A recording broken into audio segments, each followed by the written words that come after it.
Hello, John. Today I'll show you how to change Adobe Acrobat display theme interface color.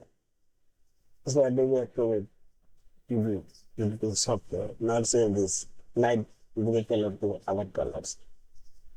Now say this view option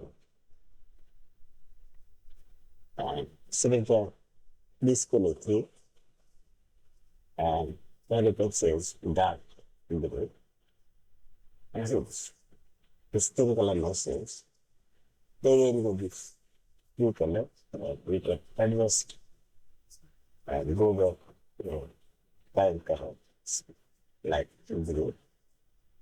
Some this and that was system thing.